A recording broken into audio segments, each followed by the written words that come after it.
gas prices jumped to over $4 a gallon. There is very much a police state going on in the streets down.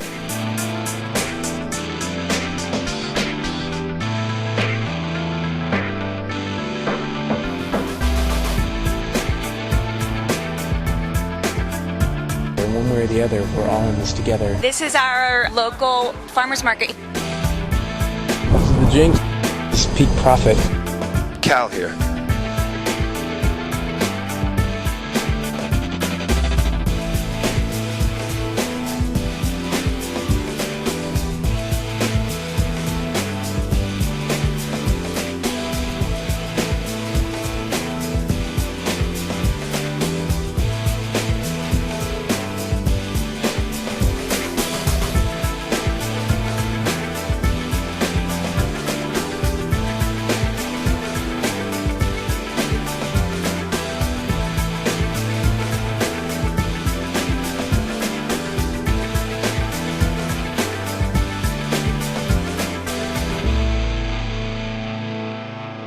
Well, the story is that there's the onset of a global oil shock. A group of people have received notification that the shock is going to come on, but they do have a little bit of time to prepare.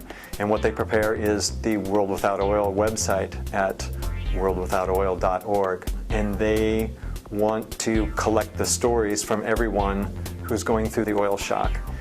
They want to hear what people are experiencing, and so they invite people to essentially write in. The goal of the game was to have normal people, ordinary citizens from all around the world tell their story, what their life would be like in a world without oil. And by collecting all of these individual stories, we could paint a future landscape that would really use the collective wisdom of the people on the internet to think about the challenges we might face and some of the solutions we could use to solve an oil crisis.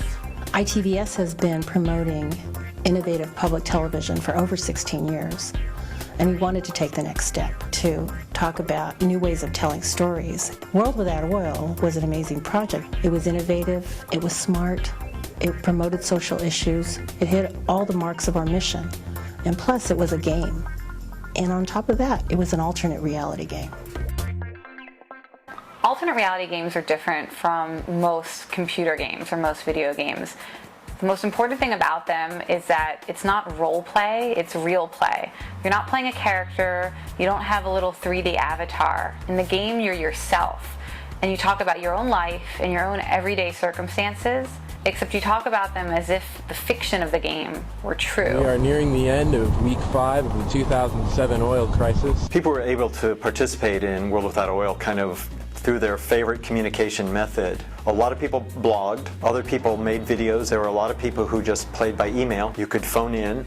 We can rebuild the resources we had before, we just can't use oil.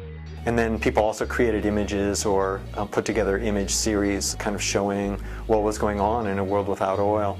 I think the players made it a lot more interesting than we ever could.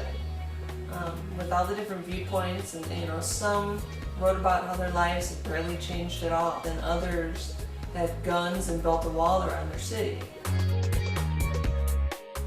I decided to do a comic dealing with the problems and events that arose due to the oil shortage. I just sort of came up with the idea of being able to see it through the eyes of 4 regular college students that are just trying to get by. ITVS's mission has always been to give unheard people a voice, and also to spark public discourse about these subjects, and to encourage public debate. And World Without Oil accomplished this in so many ways. It was a project that engaged people from all over the world. It broke down all kinds of borders. We had people who participated from Australia, the UK, Iraq, Japan, from all corners of the globe. People were really dealing with their futures. That's the way they saw it, and they brought that sort of earnestness to the game. They were engaged with this as an exercise in imagining the future, playing it so that we don't have to live it. Exclusively so, what we've done is converted most of our backyard and even part of the front yard into food production. So I'm going to take a second to show you that. And so the power of having people live in this alternate reality is that they have to change the way they live their lives. They're not simulating it in a 3D immersive environment. They're simulating it in their own lives, changing how they commute to work, changing how they prepare dinner, how they go out on dates. And so an alternate reality game, it's not just thinking about change, it's actually making change, but in a really fun context where lots of other people around the world are making changes too. The participation with World Without Oil was phenomenal. In just 32 days, we had over 1,500 submissions, and there were 60,000 participants from all over the globe. I think we definitely showed that players will engage with serious issues. People will think about important topics, social topics, political topics that might not ordinarily engage them, but in the context of a game, they will engage. Games just really have that ability to cut through differences, and we certainly saw that with World Without Oil, and I really hope that other organizations use that ability of games to essentially bring people of all different types together in kind of a shared environment, thinking about a common future.